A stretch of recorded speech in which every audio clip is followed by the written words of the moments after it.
They say some people are born gentle, so gentle that the world breaks them long before they ever learn how to protect themselves. Lennie Small was one of those people, a man with the strength of a giant and the soul of a child, a man who could carry more weight than anyone on the ranch, yet couldn't carry the weight of his own loneliness. And in a world as harsh as the one John Steinbeck wrote about, gentleness is not a gift, it's a danger. But to understand Lennie, you have to understand the man who walked beside him. George. Their story begins during the Great Depression, a time when dreams were cheap and survival was expensive. Men drifted from town to town, searching for work, carrying everything they owned on their backs, always hoping that the next ranch would be the one that finally gave them a future. But not Lennie and George. They weren't drifting alone. They were walking together, two men bound by something stronger than blood. A promise, a dream, and a fear of what Lennie might do if George wasn't there to guide him. Lennie didn't understand the world the way other men did. He understood touch, soft things, warm things. He liked to pet mice, rabbits, puppies, anything that felt gentle in his hands. But Lennie didn't know his own strength, and the world never forgives a man who is dangerous without meaning to be. George knew this better than anyone. He had seen what happened in Weed when Lennie tried to touch a girl's dress because it looked soft, and she screamed. Because she didn't understand the innocence behind the act. And Lennie panicked, and the men came after him, and they had to run. So when they arrived at the ranch near Soledad, George's first words were simple. Don't say a word. He wasn't ashamed of Lennie. He was scared for him. Because George knew the truth. People fear what they don't understand. And no one understood Lennie, except him.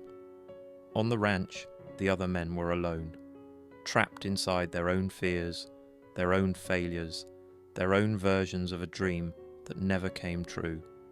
Candy, with his old dog that everyone said was useless. Crooks, isolated because of the colour of his skin.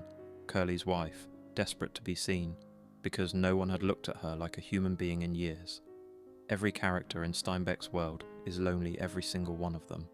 But Lennie's loneliness is different because he can't explain it. He can only feel it, like a child crying without knowing why. And that's what made George stay. Not duty, not obligation, but a fear of what this world does to people like Lennie. And a fear of what Lennie might do to the world, without meaning to their dream, was simple. A little piece of land, a house, rabbits for Lennie to tend. A place where no boss could fire them, no stranger could judge them, and no mistake would destroy everything you see. Their dream wasn't about wealth. It wasn't even about land. It was about safety, about belonging, about having a home in a world where most men had none. For Lennie, the dream wasn't symbolic, it was real. He could feel it, the fur of the rabbits, the garden he would water, the soft hay where he would sleep. It was the only future he ever understood. And George made it real by repeating it, night after night, like a bedtime story. Because George knew something heartbreaking. Lennie needed the dream to stay calm, and George needed Lennie to feel like he mattered. They saved each other, just not in the same way. But dreams are fragile, and in Steinbeck's world, fragile things don't last long. The moment Lennie accidentally kills the puppy, the moment he panics, the moment he realizes he did something wrong, we already know what's coming. Curly's wife walks in. She's lonely, desperate to talk, desperate to be heard. And Lennie, in his confusion, tries to do the one thing he always does when he's scared. Hold on. And that's the tragedy. He holds on not out of cruelty, not out of violence, but out of fear. And his hands, those massive, unforgiving hands, do what Lennie's mind never wanted. After that moment, their dream is dead. Not because Lennie understood what he did, but because the world did. George knows the mob will come. He knows Curly won't show mercy. He knows there is no place left to run. No ranch, no job, no dream. Only the riverbank where their story began. And so George does the one thing no man should ever have to do. He chooses mercy over hope. He tells Lennie about the rabbits one last time, about the land, the garden, the freedom, the dream that was never meant to be. And while Lennie is imagining that future, that peaceful, soft, gentle world, George makes the hardest choice of his life, because he knew the truth.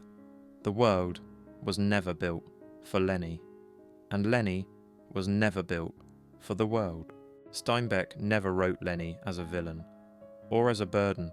He wrote him as a reminder that some people feel too deeply, love too innocently, and trust too blindly to survive in a place shaped by fear and loneliness. Lennie Small isn't just a character. He's a symbol of the fragility of kindness, a reminder that strength without understanding can be as dangerous as cruelty. And George? He is the man forever broken by the choice he made, a man who will walk alone again, but this time without a dream and without the one person who made life bearable. In the end, Of Mice and Men is not a story about violence. It's a story about protection, about the limits of compassion, about what it means to carry someone who cannot carry themselves. And it forces us to ask something painful. If you were George, what would you have done?